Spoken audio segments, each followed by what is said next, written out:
नमस्कार दोस्तों। आज की सबसे बड़ी अंतर्राष्ट्रीय खबर। पाकिस्तान और अफगानिस्तान के बीच युद्ध का खतरा फिर से गहरा गया है।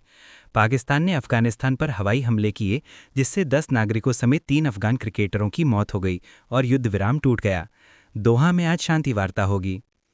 अफगान सरकार ने आरोप लगाया है कि पाकिस्तान ने शुक्रवार देर रात पक्तिका प्रांत में 3 स्थानों पर एयर स्ट्राइक की, जिससे युद्ध विराम टूट गया और 10 अफगान नागरिकों की मौत हो गई, जिनमें 2 बच्चे और 3 राष्ट्रीय क्रिकेटर शामिल थे। पाकिस्तान ने माना है कि उसने आतंकवादी ठिकानों पर हमला किया, पर काबुल का कहना है यह नागरिकों पर बमबारी थी। इन हमलों ने 48 घंटे की शांति संधि को तोड़ दिया, जो पिछले सप्ताह की भीषण झड़पों के बाद लागू की गई थी। इस हिंसा के बाद दोनों देशों के शीर्ष प्रतिनिधि आज दोहा, कतर पहुंच चुके हैं। पाकिस्तान की ओर से रक्षा मंत्री ख्वाजा आसिफ और आईएसआई प्रमुख जनरल असीम मलिक, जबकि अफगानिस्तान की ओर से रक्षा मंत्री मुल्ला याकूत वार्ता में हिस्सा ले रहे हैं। कतर ने मध्यस्थता की पेशकश की है, लेकिन दोनों पक्ष अब भी एक दूसरे पर अविश्वास जता रहे हैं। अमेरिकी राष्ट्रपति डोनाल्ड ट्रंप ने इस संघर्ष को आसान समाधान योग्य बताया।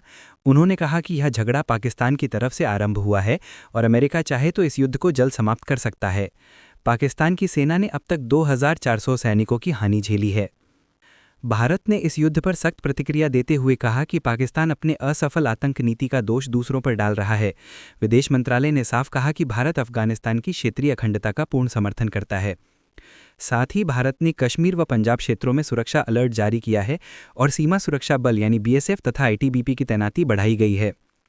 इस संघर्ष का एक रणनीतिक पहलू यह भी है कि पाकिस्तान की सेना अब 2 मोर्चों पर फंसी हुई है, अफगान सीमा और भारत की पश्चिमी सीमा, जिससे पाकिस्तान की सैन्य क्षमता बटी हुई है। सीमा पर हालात बेहद नाजुक हैं, दोनों पक्षों की सेनाएं अलर्ट पर हैं और दोहा वार्ता से ही इस संकट का भविष्य तय होगा। यदि बातचीत असफल रही तो यह विवाद जल्द ही पूरे क्षेत्रीय युद्ध का रूप ले सकता है, जिसका सीधा असर भारत की सुरक्षा और दक्षिण एशिया की स्थिरता पर पड़ेगा। मिलते हैं जल्द ही नई जानकारी के साथ।